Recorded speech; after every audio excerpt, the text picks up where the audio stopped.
Здравейте, приятели! Продължаваме с тематиката основи на оцеляването. В тези нестабилни политически времена, виждате, много военни конфликти има момента в света и още толкова цяла дозина са на път да се събудат.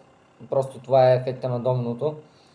Лека по лека се заформят коалициите за новата евентуална трета световна война. От едната страна блока от така наречения БРИКС, от другата страна са натовските държави. И затова явно е време в следващите няколко видеа да поговорим за минимума екипировка, който ви е нужен, но вече за едно продължително оцеляване. Тоест, случва се нещо, налага се да напуснете града, в който живеете, влияйте населени места, примерно да се качите в планините, където имате по-голям шанс да оцелеете, да избягвате други хора, да използвате естествената среда за прикритие, но съответно ви трябва минимум екипировка за, подчертавам, продължително оцеляване. В следващите видеа ще поговорим основно за всичко това, но в това видео конкретно ще поговорим за това каква е минимума екипировка, която ще ви е нужна, но тя няма да стои във вашата раница. Тоест, този тип екипировка ще бъде разположена в джобовете на вашите панталони, на якитове, или ще бъде просто на вашия кръст закачен за колана. Започваме с едно нещо. Много експерти го определят за най-важната част от вашата екипировка, а именно това е манерката. Защо е важна манерката? Манерката е важна, защото това е съд, в който можете да наливате и да пренасяте, съхранявате вода, която ви е жизненно важен ресурс за вашето оцеляване.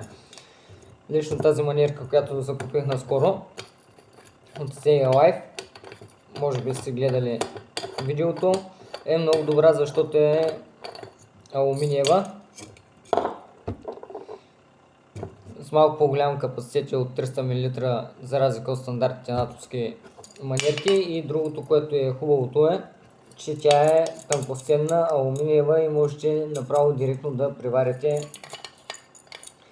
вода в нея. Но наред с манерката идва другото важно нещо, което е част от вашата екипировка. Виждате, самия кълъв се закача на колана, така че той ще стои на кръста ви извън вашата раница. Малко трудничко се вади. А именно това е войнишкото канче. Виждате, сгъваемо е, има си дръжчице. Защо войнишкото канче е важно? То е важно поради ред причини. Едната е, че в него също можете да си заварите вода, за да избегнете евентуално някакъв вид инфекция, ако е замърсена по някакъв начин, има бактерии. Поне най-малко бихте искали в дивата среда, и преди съм ви го казвал, да ви заболи корема и съответно да получите някакво стомашно разстройство, да ви хване рядкото щастие и прочее. От друга страна, войнишкото канче е изключително важно, защото в него може да си приготвите, да речем, например, чай. Можете дори да си сготвите или да си отсипите вече от готовата супа, която сте приготвили край лагерния огън.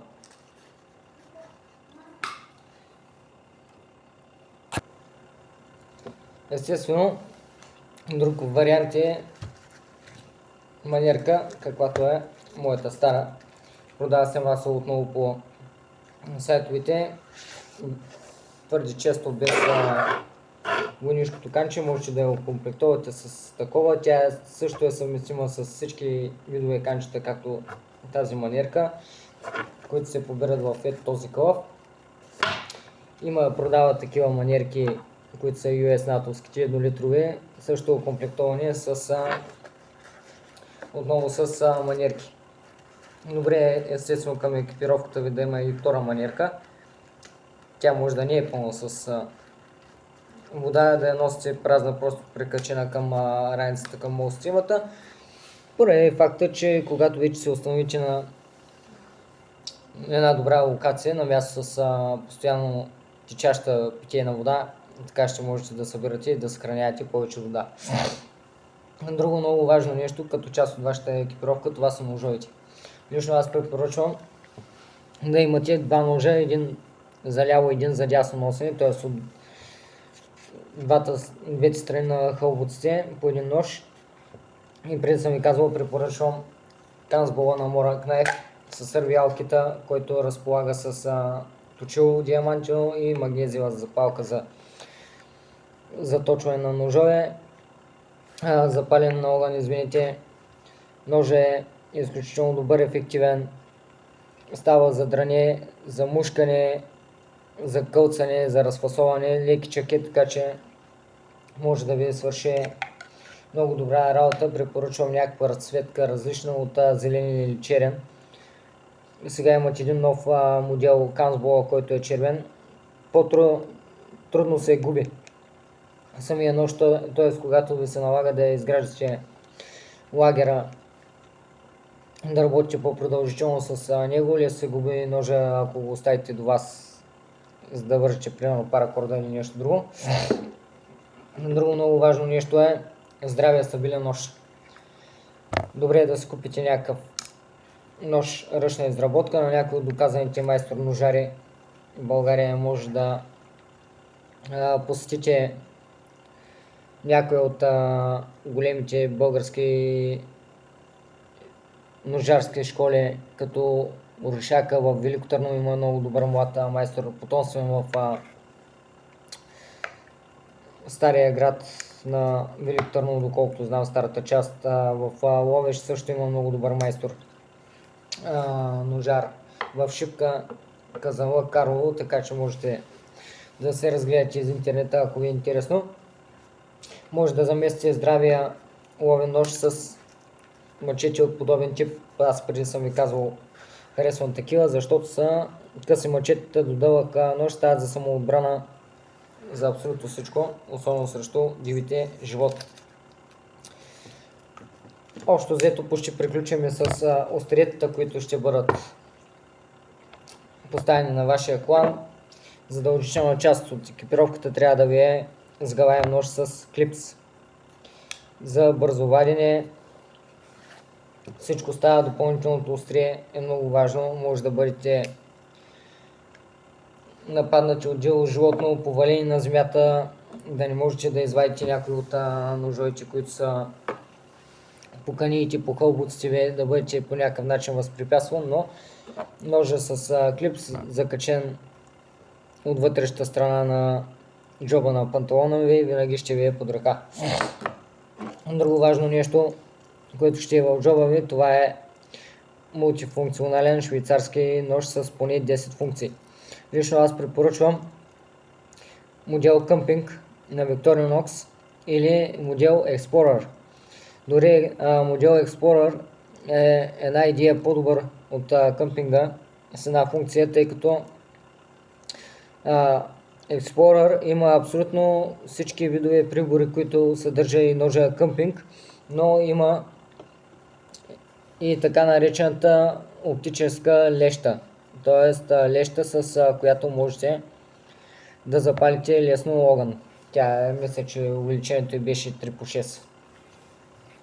Друго важно нещо, което трябва да е на колана ви, това е мини тактическо фенерче, с което да си осветите при нужда.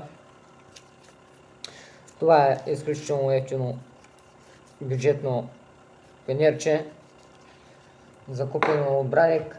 Друго много важно нещо, което трябва да е на вашия колан задължително, това е мулчтула. Стандартен мулчтул ви е показван, купуван от Lidl за по-малко от 20 лева, изключително добър, много добър. Клещи с страхотно заключване, голяма сигурност дава, има отверки, има пила, триона е изключително остър, също и ножа. Явно немците си знаят работа, за едни около 10 евро получавате наистина много сериозен мулчтул, който дори в пъти повече превъзхожда моя марковия на Bushman. Друго важно нещо за вас е оптическо средство за наблюдение, в случая бинокъл или монокъл. Можете да се вземете някакъв достатъчно добър и мощен бинокъл, бюджетен от порядъка на 100, 120, 150 лева, който да ви върши наистина една много добра и прекрасна работа. Друго важно нещо, което трябва да е част от джобовете ви, това е кибрита. Дори един кибрит от тип зебра най-обикновен върши страхотна работа. Този също е най-обикновен с тази уловка, че е водоустойчив, наистина е водоустойчив, много добър и надежден, но не пази от вятър. Естествено трябва да имате и водо- и ветроустойчив кибрит. Също трябва да бъде част от вашата екипировка неизменно. И задължително добрата стара запалка. Може да бъде такъв тип с камъче, с пиезокристал, щракалки, добре е да е. Ветроустойчива, възможно е да съм пропуснал нещо, освен профила и мобилния ви телефон, които също ще са в вашите джобове и ключовете. Общо взето това е най-важната част от екипировката, която трябва да имате съответно с вас и да бъде постоянно закачена на вашия колан и по вашите джобове. Надявам се видеото да ви е било интересно. Ако не сте се абонирали за канала и са ви интересни моите клипове, продължавайте да ги гледате. Абонирайте се за канала. Останете с него, защото следващите два клипа ще наблегнем на екипировката, това, което трябва да бъде във вашата раница за продължително оцеляване. Говорим като дрехи, бельо и така нататък. И ще ви покажа чантата, която направих за така нареченото бързо разгъване или бързо реагиране. Ще ви обясня точно какво имам предвид за бързото реагиране и бързо разгъване по време на поход на вашето оцеляване. Какво точно имам предвид? Не говорим за нещо, което ви стои в портмантото, в коридора до входната врата, грабвате го и заминавате за съвсем друг тип чанта. Така че мисля, че ще ви бъде много интересно. Останете с канала, продължайте да следите клиповете за тези, които са абонирани, а тези, които не са, нищо не ви коства да ударите към банката. До нови срещи и приятно гледане на клипа.